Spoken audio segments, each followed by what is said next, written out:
GDP, NDP, GNP, NNP, फिर factor cost, market prices, per capita income, national income, ये सारे concept सुनने में बहुत कंफ्यूजिंग लगता है। फिर यही नहीं, इसमें GDP at market prices, GDP at factor cost, NNP eight market prices, NNP eight factor cost, ये सारे के सारे कॉन्सेप्ट्स बहुत ही कंफ्यूजिंग लगते हैं। लेकिन इस वीडियो के अंत तक आपको ये सारे कॉन्सेप्ट्स इतने क्रिस्टल क्लियर वे में समझ आ जाएंगे कि वो आपको जिंदगी भर याद रहेंगे। Hello friends, I am Rahul Tajnekar, your own UPSC mentor and coach, director Rahul sir's IAS academy. तो चलिए शुरू करते हैं। तो समय बचाने के लिए हमने ये सारे फॉर्मूले, मार्केट प्राइसेस क्या होती है, फैक्टर कॉस्ट क्या होती है, और बाकी सारे फॉर्मूले यहाँ ऑलरेडी लिख दिए, और मार्केट प्राइसेस और फैक्टर कॉस्ट ये भी लिख दिया है। तो इस पूरे सिस्टम को समझने के लिए आपको दो चीजें समझनी बहुत जरूरी है, और वो है मार्केट प्राइसेस और फैक्टर कॉस्ट। तो मार्केट प्राइसेस क्या होती है? मार्केट प्राइसेस वही प्राइसेस होती है जिसपे हम सब सामान और सर्विसेज खरीदते हैं। That means the prices at which we buy goods and services. तो वो तो तुम्हारी मार्केट प्राइस हो गई। यानी मान लो किसी टूथपेस्ट की कीमत 20 रुपए है, तो वो 20 रुपए उसकी मार्केट प्राइस है। ठीक है, किसी सर्विस के लिए आप कुछ पे करते हैं, सपोज आप किसी हॉस्पिटल की सर्विस या और किसी भी सर्विस के लिए पे करते हैं, एजुकेशन से रिलेटेड सर्विस या किसी इलेक्ट्रिशियन को पे करते हैं, तो वो जो सर्विस की कॉस्ट होगी वो उसकी मार्केट प्राइस है। तो अगर मार्केट प्राइसेस आपको समझ गई होंगी तो हम आगे फैक्टर कॉस्ट पे चलते हैं। क्योंकि देखिए, फैक्टर कॉस्ट और मार्केट प्राइसेस अगर आपको नहीं समझा तो ये पूरा का पूरा जो हमने यहाँ पर लिखा है, it won't make any sense to you. So it is very important that you understand these two things very easily. अब market, as the name suggest, आपको ऐसे ही समझ में आ गया होगा कि मार्केट प्राइस क्या होती है ना, जिस चीज पे मार्केट में सामान या सर्विसेज बिकती है, दैट इज मार्केट प्राइसेस। फिर फैक्टर कॉस्ट क्या होती है? तो फैक्टर कॉस्ट वो कॉस्ट होती है जिसमें गवर्नमेंट इंटरवेंशन का रोल होता है। सो गवर्नमेंट कैसे किसी भी कीमत में इंटरवीन करती है, यानी कहने का मतलब यह है कि किसी भी गुड या सर्विसेज जब मार्केट में पहुंचती है, मार्केट में जब हम लोग उसके लिए पे करते हैं, तो उसमें कुछ ना कुछ गवर्नमेंट का इंटरवेंशन भी होता है। So government intervenes in prices in two ways. तो first is through indirect taxes and second is through subsidies. तो indirect taxes जब किसी भी चीज पे लगते हैं तो उसकी कॉस्ट उसमें ऐड होके वो मार्केट प्राइस बनती है।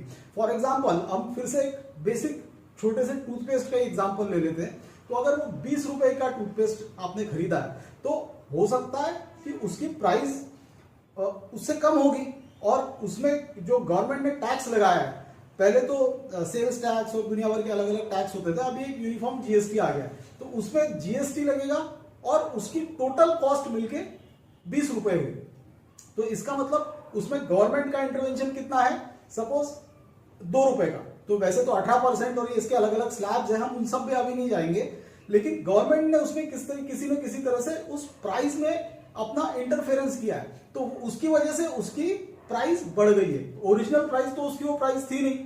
तो अब ये क्यों इंपॉर्टेंट है, ये जीडीपी और जीएनपी इन सब के कैलकुलेशन में, वो आपको आगे पता चलेगा।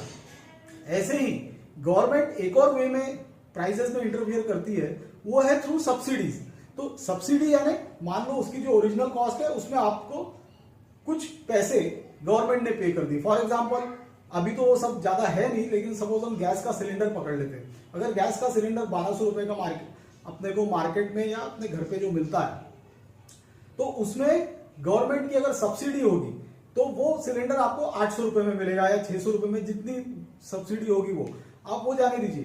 तो इसमें भी गवर्नमेंट ने क्या किया है, कुछ ना कुछ इंटरफेयर किया है। तो अगर आपको सिलेंडर 600 रुपए में मिल रहा है जबकि उसकी ओरिजिनल कॉस्ट 1200 रुपए थी, तो इसका मतलब 600 रुपए का गवर्नमेंट ने सब्सिडी दिया है। तो इसका एक और एग्जांपल पकड़ते हैं। मान लो किसानों को फर्टिलाइजर्स पे सब्सिडी मिलती है, तो फर्टिलाइजर की एक बोरी सपोज 400 रुपए की है, लेकिन किसान उसके सिर्फ 200 ही रुपए पे कर रहा है। तो इसका मतलब बाकी के 200 रुपए किसने बेयर किए? वो गवर्नमेंट ने बेयर किए। तो फर्टिलाइजर कंपनी को तो 400 ही रुपए मिलेंगे, लेकिन उसमें से 200 रुपए गवर्नमेंट उनको देगी, 200 रुपए किसान पे करेगा।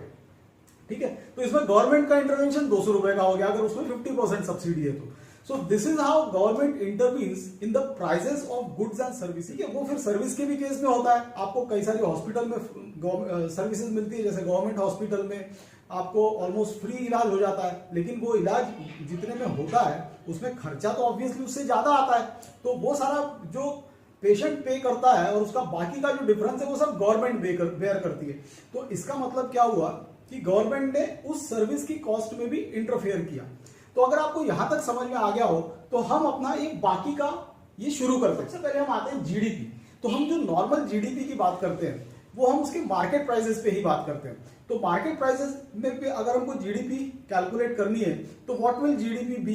It will be the value of all the goods and services produced in a country in 1 year in the geographical boundaries, यानी विद इन अपने जोग्राफिकल बाउंड्रीज में जो भी गुड्स एंड सर्विसेज इंडिया में प्रोड्यूस हो रही है एक साल में, वो अपनी जीडीपी हो। तो सपोज अगर इंडियन जीडीपी की वैल्यू अभी $3 ट्रिलियन है डॉलर के टर्म्स में, तो इसका मतलब क्या हुआ, एक साल में इंडिया में जितने भी गुड्स प्रोड्यूस हुए, गुड्स में क्या क्या आएगा, एवरीथिंग फ्रॉम योर मोबाइल, तुम्हारा पेन पेंसिल से लेके कुर्सी टेबल से लेके पंखा, इलेक्ट्रिक लाइट, तुम्हारी कार, ये जितनी भी चीजें, तमाम चीजें इंडिया में प्रोड्यूस हो रही है, चाहे वो खाने पीने की ही क्यों ना हो, क्योंकि वो फिजिकल प्रोडक्ट है। प्रोडक्ट मतलब something physical that you buy. Okay, तो ये सारी चीजें जितनी भी प्रोड्यूस हुई है, जितनी भी फर्नीचर से लेके तो होम अप्लायंसेस से लेके तो तुम्हारी चादर, कपड़े, मेडिसिन, मोबाइल, टॉयज, ये सब का सब अगर तुमने पूरा पकड़ा, पूरे इंडिया में जो प्रोड्यूस हुआ उसमें उसकी टोटल वैल्यू कितनी हुई मार्केट प्राइसेस पे, यानी वो कितने पैसे पे बिक रही है, वो होगा मार्केट प्राइसेस, या that will be the value of the all the goods created in a country, यानी अपने ज्योग्राफिकल बाउंड्रीज में, बाहर की नहीं, जो हम चीजें इंपोर्ट कर रहे हैं हम यहाँ उसको नहीं गिन रहे, उसको हम आगे करेंगे। तो इसलिए आपको ये समझना जरूरी है कि with in geographical boundaries of the country जितनी भी गुड्स प्रोड्यूस हुई है वो, प्लस जितनी भी सर्विसेज क्रिएट हुई है, और तो उसकी मार्केट में क्या वैल्यू है। तो जैसे सर्विसेज में क्या हो सकती है, सर्विसेज जैसे तुम्हारी बैंकिंग हो गई, insurance, health service, education service, travel and tourism, hotels में जो सर्विस मिलती है, होटल में सर्विस और प्रोडक्ट्स दोनों मिलते हैं, फिर तुम्हारा टेलीकॉम सर्विस, तो ये सारी जितनी भी सर्विसेज है उसकी एक टोटल वैल्यू क्रिएट हो रही है एट मार्केट प्राइसेस, यानी जिस प्राइस पे वो मार्केट में बिक रही है, तो वो होगी उसकी टोटल मार्केट वैल्यू। तो ऐसे ही जीडीपी फिर एक कंट्री का क्या हुआ, वो हुआ GDP at market prices will be the value of all the goods and services produced in 1 year with in the geographical boundaries of the country. ठीक है, लेकिन अब ये जो सारी वैल्यू क्रिएट हुई है स्पेशली फिजिकल प्रोडक्ट्स की, तो क्या ये रियल वैल्यू है? क्या आपको लगता है कि ये रियल वैल्यू है? वो रियल वैल्यू नहीं है। क्यों? क्योंकि जो भी चीज प्रोड्यूस होती है वो ओवर द पीरियड डिप्रिशिएट होती रहती है। अब हर चीज ही डिप्रिशिएट होती है, जैसे ह्यूमन बॉडी भी जब बच्चा पैदा होता है, वो ग्रो होता है, तब तक तो वो ठीक है, लेकिन एक स्टेज के बाद वो सब डिप्रिशिएट होना शुरू होता है एज यू एज, एंड एक टाइम आता है जब तुम्हारी एक्सपायरी हो जाती है, यू आर नो मोर। तो ऐसे ही गुड्स जो क्रिएट हो रहे हैं उसकी भी एक वैल्यू रहेगी, उसकी वैल्यू रहेगी और वो डिप्रिशिएट होती रहेगी। तो ये जो डिप्रिसिएशन इसका चल रहा है वो तो हमने यहाँ पे गिना नहीं है। तो अब मान लो तुमने एक कार खरीदी, तो कार की ठीक है एक वैल्यू थी जिसमें तुमने खरीदी, लेकिन अगर मान लो तुमको उसको 2 साल बाद बेचना है, तो क्या जितने में खरीदी थी उतने में ही बिकेगी? बिल्कुल नहीं। उसमें वो एक पहली बात तो सेकंड हैंड कार होगी, वो सेकंड हैंड ओनर होगा, प्लस वो जो इतनी चली है जिसमें उसका वेयर एंड टियर हुआ है, उसके टायर घिसे हैं, उसका इंजन वर्क हुआ है, उसका पेंट खराब हुआ है, तो इन सब की वैल्यू तो उसमें से माइनस होगी। तो ये उसका डिप्रिसिएशन हुआ। तो हमको अगर जीडीपी की रियल वैल्यू चाहिए तो हमको उसको कैसे निकालना पड़ेगा?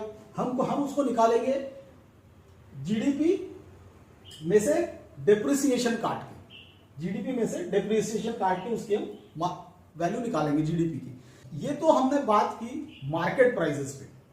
अब मार्केट प्राइसेस पे जब हम बात कर रहे हैं तो वो जीडीपी की रियल वैल्यू नहीं होगी। उसका कारण क्या है? उसका सबसे बड़ा कारण ये है कि मान लो कोई चीज प्रोड्यूस हुई है सपोज 10 रुपए में या 100 रुपए में, लेकिन जो उसका सेलर है उस पे तो वो कितनी भी प्रॉफिट मार्जिन, कोई सेलर सपोज किसी 100 रुपए की चीज को 110 में बेच सकता है, कोई 15 में भी बेच सकता है, कोई उसको 150 में भी बेच सकता है, और कोई अगर बहुत ही डिमांड में चीज हो और बहुत रेयर हो तो उसको डबल प्राइस में भी बेच सकता है। ऐसे ही कोई लॉस में चल रहा है और उसको अपना माल क्लियर करना है, जैसे जो सेल वगैरह लगती है मॉल्स में, तो वो क्लियरेंस सेल क्यों होती है?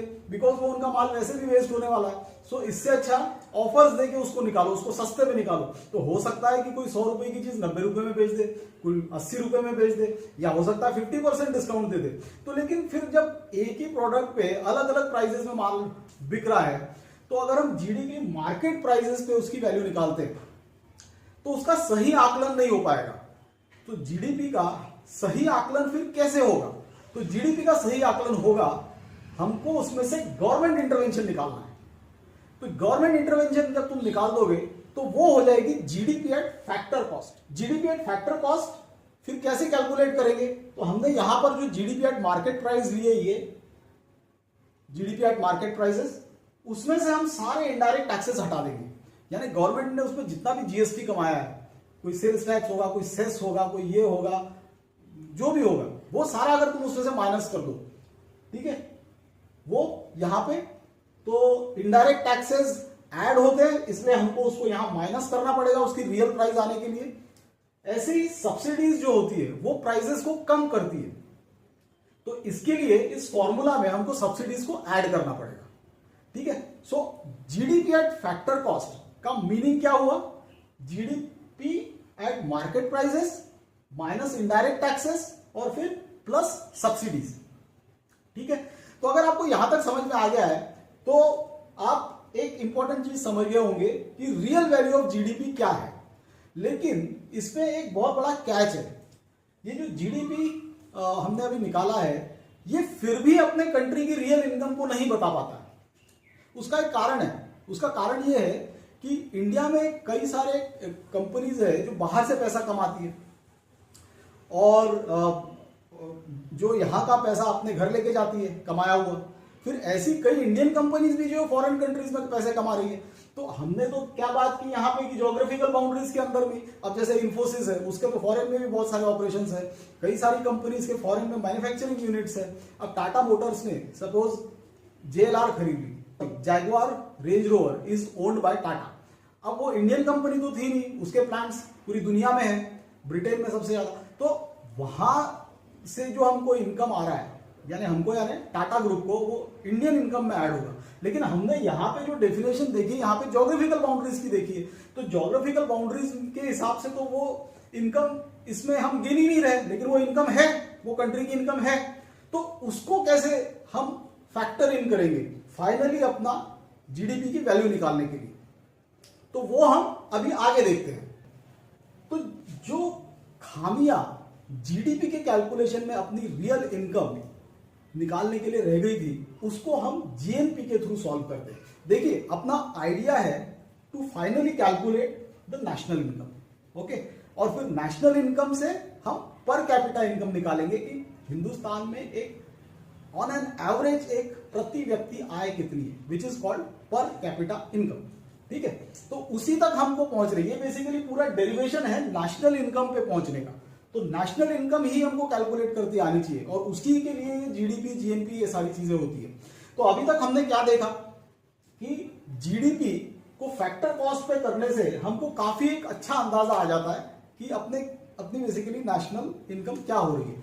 अब उसमें क्या होगा कि हमने कुछ चीजें गिनी नहीं है, तो वो अगर हम इसमें गिन ले तो अपनी काफी सारी इनकम का जो कैलकुलेशन है वो स्ट्रीमलाइन हो जाएगा।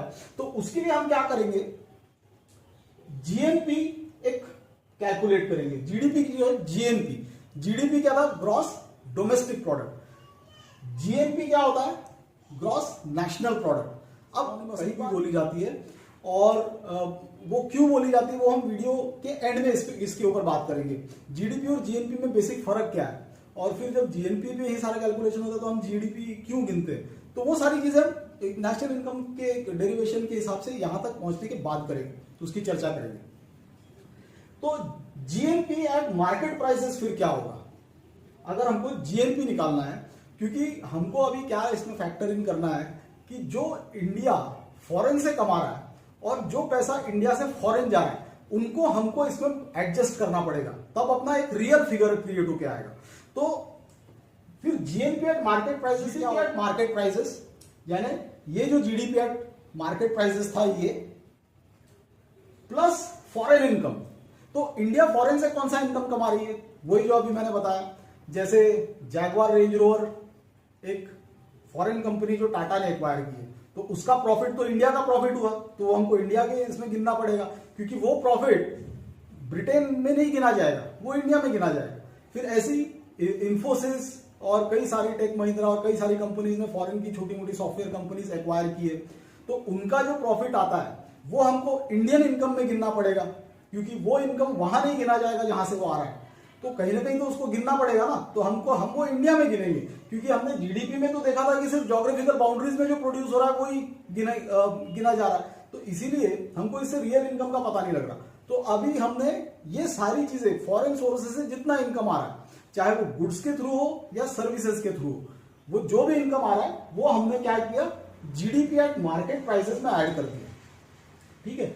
लेकिन फिर दिस इज नॉट इनफ, क्योंकि इंडिया से कई इनकम बाहर भी तो जाता है। अब जैसे मैं खुद मारुति में था, I am B mechanical from Delhi college of engineering, तो मैं मारुति में जॉब करता था। तो मारुति जो है that is a collaboration with Suzuki. Suzuki is a Japanese company, और वैसे भी वो 51:49 का स्टेक है, यानी 51% स्टेक सुजुकी का है और 49% स्टेक मारुति का है।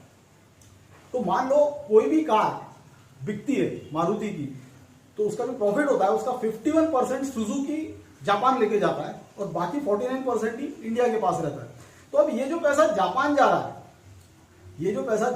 रहा है, ये पैसा हम जीडीपी में कहां गिन रहे हैं, हमको इसको गिनना पड़ेगा। तो इसके लिए हमको क्या करना पड़ेगा, ये पैसा हमको उसमें से माइनस करना पड़ेगा। तो ऐसे ही इंडिया में जितने भी, अब सपोज एप्पल की भी मैन्युफैक्चरिंग इंडिया में होती है, अभी सोनी टीवी भी इंडिया में बनता है, कई सारे फॉरेन कंपनीज ने अपने मैन्युफैक्चरिंग यूनिट्स इंडिया में ही चालू कर दिए हैं, टोयोटा की कार्स इंडिया में बनती है। तो लेकिन वो इंडिया का इनकम थोड़ी ना हुआ, उससे जो इनकम जनरेट हो रहा है इंडिया में, उसको एम्प्लॉयमेंट मिला और ये मिला जो भी मिला, unless it is in collaboration. अब जैसे मारुति और सुजुकी का कोलैबोरेशन है, तो उसका कुछ पार्ट 49% प्रॉफिट तो इंडिया के पास रह गया, बाकी जापान ले गया। लेकिन कई कंपनी जो यहाँ सिर्फ मैन्युफैक्चर करती है, अपने प्रोडक्ट्स बेचती है, तो वो अपना पूरा प्रॉफिट फॉरेन लेके जाती है। अब फोर्ड मोटर्स ने अगर इंडिया में कार्स बनाई, तो वो अपना पूरा प्रॉफिट अपने साथ लेके जाएगी अमेरिका, प्रॉफिट का वक्त वो कुछ नहीं देगी। यहाँ पे जो इंडिया को बेनिफिट मिल रहा है वो उसका एम्प्लॉयमेंट जनरेशन और कॉस्ट उसकी कम हो जाती है, वो सारे बेनिफिट मिल रहे हैं, ठीक है, क्योंकि इंपोर्टेड इसमें तो ट्रांसपोर्टेशन की भी कॉस्ट आ जाएगी कार की, तो इसीलिए उसके इंडिया को दूसरे बेनिफिट्स है। लेकिन प्रॉफिट उसका पूरा का पूरा फॉरेन में जाएगा, जो भी यहाँ पे उससे प्रॉफिट जनरेट होगा। तो वो जो हम बाहर जा रहा है, वो हमने जीडीपी की कैलकुलेशन में कहा इंक्लूड किया था। जीडीपी की कैलकुलेशन में तो हमने सिर्फ विद इन ज्योग्राफिकल बाउंड्रीज जो प्रोड्यूस हो रहा है वो किया, लेकिन हमने उसमें जो प्रॉफिट इंडिया से जा रहा है, जो पैसा इंडिया से जा रहा है, वो फैक्टर इन नहीं किया था। तो वो जीएनपी के कैलकुलेशन में फैक्टर इन होता है। तो हम क्या करेंगे, जीएनपी एट मार्केट प्राइसेस निकालने के लिए हमने पहले जीडीपी ले लिया, उसमें से हमने इनकम, फॉरेन इनकम को ऐड कर दिया जो फॉरेन से इंडिया में आ रहा है, प्लस हमने जो इनकम इंडिया से बाहर जा रहा है उसको माइनस कर दिया। तो इसमें income paid to foreign citizens and entities. तो अब मान लो कोई इंडिया में जॉब कर रहा है, फॉरेनर इंडिया में जॉब कर रहा है, तो उसको जो सैलरी मिलेगी वो तो इंडिया का पार्ट नहीं हुआ, वो तो उसकी कंट्री का इनकम हुआ, वो जिस भी कंट्री का सिटीजन है, तो वो भी हमको माइनस करना पड़ेगा। तो ऐसे ही income paid to foreign citizens and entities, so this will have to be subtracted from GNP at market prices, okay. लेकिन फिर अगेन हमने यहां पे जब जैसे यहां हमने डेप्रिसिएशन को भी गिना था, हमने इस फॉर्मूला में डेप्रिसिएशन नहीं गिना है, क्योंकि हमने directly GDP at market prices से यहां पे सारे अपने कैलकुलेशंस किए। तो इसके लिए अगर आपको और अच्छा रिफाइंड वैल्यू चाहिए, तो इसके लिए हमको क्या करना पड़ेगा, हमको एनएनपी निकालना पड़ेगा, एनएनपी एट मार्केट प्राइसेस। तो what will be NNP eight market prices, it will B this GNP at market prices minus depreciation. तो अगर हम इसमें से डेप्रिसिएशन हटा देते हैं, जैसे जो हमने डेप्रिसिएशन की ऑलरेडी बात कर ली है कि कोई भी चीज जब मैन्युफैक्चर होती है उसके बाद उसकी वैल्यू डिप्रिसिएट होना शुरू हो जाती है। चाहे वो कोई भी हो, चाहे वो फरारी ही क्यों ना हो 4-5 करोड़ की या कुछ भी हो, वो जब बनती है उसके बाद उसकी वैल्यू डिप्रिसिएट होने शुरू हो जाती है। It is a sliding scale. ठीक है, तो हम क्या करेंगे, एनएनपी एट मार्केट प्राइसेस अगर हमको निकालना है, अपने को रियल इंडिकेटर निकालना है, तो हम क्या करेंगे, जीएनपी एट मार्केट प्राइसेस में से डिप्रिसिएशन को माइनस कर देंगे। ठीक है, तो ऐसा करके अपने पास क्या आएगा, एनएनपी एट मार्केट प्राइसेस। ठीक है, लेकिन फिर भी अब इसमें हम वही बात कर रहे हैं जो हमने पहले की थी कि हमने ये एनएनपी एट मार्केट प्राइसेस निकाला है, लेकिन मार्केट प्राइसेस अपना ट्रू इंडिकेटर नहीं है नेशनल इनकम का, क्योंकि मार्केट में जो चीज बिकती है उसमें तो दूसरे भी बहुत सारे फैक्टर्स इन्वॉल्व होते हैं ना। प्रॉफिट मार्जिन भी उसका एक पार्ट है, फिर उसमें इनडायरेक्ट टैक्सेस लगे, उसमें सब्सिडीज लगी है। तो वही चीज जो हमने यहां पर की थी वही हमको फिर से करनी पड़ेगी। तो हमको एनएनपी एट फैक्टर कॉस्ट अगर निकालनी है, जैसे हमने जीडीपी एट फैक्टर कॉस्ट निकाली थी, तो हम एनएनपी एट फैक्टर कॉस्ट निकालेंगे और इस एनएनपी एट फैक्टर कॉस्ट में हम एनएनपी एट मार्केट प्राइसेस लेंगे, जिसमें हमने इवन डेप्रिसिएशन भी फैक्टर इन कर लिया है। तो अभी एनएनपी एट मार्केट प्राइसेस में से अगर हम इनडायरेक्ट टैक्सेस और सब्सिडीज इसको एडजस्ट करते हैं तो अपना एक परफेक्ट इंडिकेटर आ जाएगा। तो हम क्या करेंगे, एनएनपी को अगर फैक्टर कॉस्ट पे निकालना है, तो जैसे हमने क्या बोला था, factor cost is government intervention, तो हमको इसमें से गवर्नमेंट इंटरवेंशन हटाना है इन प्राइसेस में से। तो हम क्या करेंगे, एनएनपी में से इनडायरेक्ट टैक्सेस को माइनस कर देंगे और वैसे ही सब्सिडीज को ऐड कर देंगे। आपको अगर ये इसमें कंफ्यूजन फिर भी हो रहा है तो वीडियो को फिर से देखिए, बार बार देखिए, आपको एक पूरा कॉन्सेप्ट बहुत आसानी से समझ में आ जाएगा। There is nothing in that. ये मैंने कई बार देखा है स्टूडेंट्स को, इसमें बड़ी कंफ्यूजन होती है कि इसमें होता क्या है। तो वीडियो को आप फिर से भी देखिए, अगर जरूरत पड़े तो आपका ये पूरा कॉन्सेप्ट बहुत अच्छे से क्लियर हो जाएगा। फिर अगर हम ऐसा करते हैं कि एनएनपी में से अगर हम एनएनपी एट मार्केट प्राइसेस में से, नेट नेशनल प्रोडक्ट में से अगर हम इनडायरेक्ट टैक्सेस हटा देते हैं और उसमें सब्सिडीज ऐड कर देते हैं, क्योंकि सब्सिडीज की वजह से प्राइसेस कम हुई थी, तो रियल प्राइस लाने के लिए हमको सब्सिडीज को ऐड करना पड़ेगा उसमें, तो अपनी नेशनल इनकम आती है। ठीक है, तो हमारा ये सारा का सारा खेल जो चल रहा था ये किस लिए था, नेशनल इनकम को कैलकुलेट करने के लिए। तो this is national income. So national income is nothing but NNP eight factor cost, that means net national product at factor cost. ठीक है, तो फिर अब एक बार नेशनल इनकम आ गया तो पर कैपिटा इनकम निकालना बहुत आसान है। हमको करना क्या है, हमको सिर्फ उसको डिवाइड करना है टोटल पॉपुलेशन से। तो per capita income will be national income divided by total population. तो इस तरह से हमने पूरा का पूरा डेरिवेशन कर लिया है और हम फाइनली नेशनल इनकम तक पहुंच गए। तो जैसा कि हमने पहले बात की थी कि जीडीपी और जीएनपी ये अलग अलग कॉन्सेप्ट्स है, तो हम ज्यादातर बार जीडीपी वर्ड ही क्यों यूज करते हैं। हम जब यहाँ पे हमने नेशनल इनकम जीएनपी या फैक्टर कॉस्ट के हिसाब से निकाली है, so why do we use the term GDP in India. तो द रीजन उसके पीछे बहुत सिंपल है, वो ये है कि जीएनपी की कैलकुलेशन में हम फॉरेन इनकम को फैक्टर इन करते हैं, चाहे वो आ रहा है या जा रहा है। तो इंडिया के केस में इंडिया की डोमेस्टिक इकोनॉमी ही इतनी स्ट्रांग है कि यहाँ का जो फॉरेन का फैक्टर है, यानी जो फॉरेन से इनकम आ रहा है या जा रहा है, उसको अगर हम देखेंगे तो ये काफी निग्लिजिबल हो जाता है compare to the size of what is being created in India only. तो इसके लिए जब ये ऑलमोस्ट निग्लिजिबल होगा, तो इसके लिए इसको हम जीएनपी और फैक्टर कॉस्ट और इन सब मामलों में नहीं गिनते, हम सीधा एक कॉमन पार्लेंस में जीडीपी की बात करते हैं, बस वो डिफरेंस है। तो जीडीपी के बारे में भले ही हम कॉमनली बात करते हैं, लेकिन एक्चुअली उसमें ये सारे फैक्टर्स इन्वॉल्व होते हैं। अब कई कंट्रीज की इकोनॉमीज बहुत एक्सपोर्ट ओरिएंटेड होती है, जैसे कि जापान की, सिंगापुर और ऐसी कई कंट्रीज है जो बहुत एक्सपोर्ट, तो उनको फिर जीडीपी वर्ड यूज करके काम नहीं चलेगा, उनको ये जीएनपी ही यूज करना पड़ेगा, क्योंकि उनका ये एलिमेंट उसमें बहुत ज्यादा है, स्पेशली ये।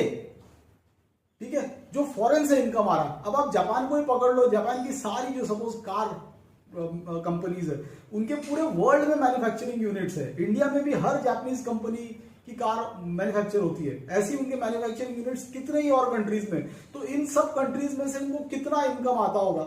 और फिर ऐसे उनके इलेक्ट्रॉनिक प्रोडक्ट्स, उनके बाकी के कैपिटल गुड्स से रिलेटेड बड़े बड़े प्रोडक्ट्स, उनकी शिपिंग इंडस्ट्री भी बहुत स्ट्रांग है।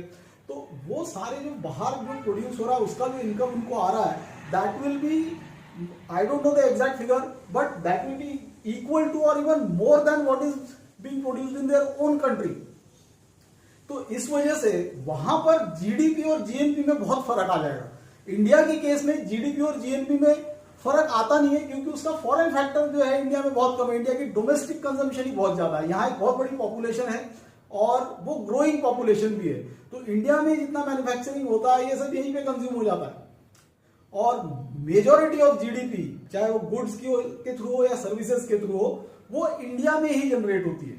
नेशनल इनकम का मेजॉरिटी पार्ट इंडिया में ही जनरेट होता है, इसीलिए हम ये वर्ड जीडीपी ही ज्यादा यूज करते हैं कंपेयर टू जीएनपी। ठीक है, अब ये जो नेशनल इनकम होता है ये एक बहुत इंपॉर्टेंट इंडिकेटर होता है गवर्नमेंट के लिए, प्लानर्स के लिए, इकोनॉमिक प्लानिंग करने के लिए। और उससे भी ज्यादा इंपॉर्टेंट इंडिकेटर होता है पर कैपिटा इनकम, क्योंकि अगर सिर्फ ग्रोथ होती जा रही है तो नेशनल इनकम तो बढ़ता जाएगा, लेकिन पर कैपिटा इनकम में ज्यादा फर्क नहीं आएगा। अब इन रियलिटी होता क्या है इंडिया जैसे कंट्री में, और क्या ये हर कंट्री में ऐसे ही होता है कि हम बोलते हैं ना, जैसे rich are get richer and richer and poor are becoming poorer. तो हो सकता है वो गरीब और गरीब ना हो, लेकिन उनकी कंडीशन कोई बहुत ज्यादा चेंज भी नहीं होगी। उसका रीजन ये है कि देखिए, अब मैन्युफैक्चरिंग हो रही है, इंडिया की बहुत बड़ी डोमेस्टिक इकोनॉमी है और यहाँ पे अपना एक बहुत बड़ा कंजम्पशन है। तो होगा क्या, ये जितनी भी कंपनीज है और ऊपर से पॉपुलेशन भी ऐड होता जा रहा है, तो जितनी भी कंपनीज है कॉर्पोरेट की और प्राइवेट, ये सारे अपने प्रॉफिट्स रजिस्टर करती रहेंगी, because India has a growing population. और उसके अलावा फिर एक और चीज इसमें क्या आएगी कि गवर्नमेंट की ढेर सारी कंपनीज है, कितनी सारी पीएसयूज है, पूरा बैंकिंग सेक्टर पे गवर्नमेंट ही है इंडिया में छाई हुई है, इंश्योरेंस सेक्टर पे गवर्नमेंट ही छाई हुई है। तो गवर्नमेंट के प्रॉफिट्स और कॉर्पोरेट के प्रॉफिट्स ये हमेशा बढ़ते ही रहेंगे। ठीक है, तो ये जब बढ़ते रहेंगे तो ये अपने नेशनल इनकम में ऐड होते जाएंगे। तो नेशनल इनकम तो आपको बढ़ती हुई दिखेगी, लेकिन पर कैपिटा इनकम बढ़ती हुई नहीं दिखेगी। उसका रीजन ये है कि उसका बेनिफिट बहुत कम लोगों को मिलता रहेगा। सो ग्रोथ और डेवलपमेंट में यही डिफरेंस होता है। खैर, हम ग्रोथ और डेवलपमेंट में एक दूसरा वीडियो बनाएंगे। तो यह होता है कि डेवलपमेंट इज इंक्लूसिव ग्रोथ, जिसमें सबका साथ सबका विकास, ये एक जुमला नहीं, ये रियल में होना चाहिए। ओके, जब ऐसा होगा तो वो कंट्री डेवलप कहलाएगा। अब इनइक्वालिटीज तो अमेरिका में भी बहुत है, जितनी भी डेवलप कंट्रीज है उसमें भी बहुत इनइक्वालिटीज है, लेकिन वहां पे आम जनता की, एक जनरल लोगों की कंडीशन ऑफ लाइफ या क्वालिटी ऑफ लाइफ बहुत डिफरेंट है डेवलपिंग कंट्रीज से। अगर आपको जीडीपी, जीएनपी या इन जनरल भी इकोनॉमी से किसी भी टर्म से रिलेटेड या कोई प्रॉब्लम्स हो तो आप कमेंट में अपना क्वेश्चन जरूर लिखिए। उन कमेंट्स को हम पूरी तरह से पढ़ते हैं और उसका मैं जवाब देने की पूरी कोशिश करूंगा आने वाले वीडियोस में। तो आपको जो भी प्रॉब्लम है इन टर्म्स से रिलेटेड या इस वीडियो से रिलेटेड, आप उसको कमेंट में जरूर अपना सवाल पूछिए। तो उम्मीद करता हूं कि आपका ये पूरा टर्म्स अच्छे से समझ में आ गई होंगी। हम इकोनॉमिक टर्म्स पे और भी कई सारी वीडियोस बनाएंगे, तो चैनल को सब्सक्राइब जरूर कीजिए और अगर वीडियो अच्छी लगी हो तो इसे लाइक भी कर दीजिए। धन्यवाद।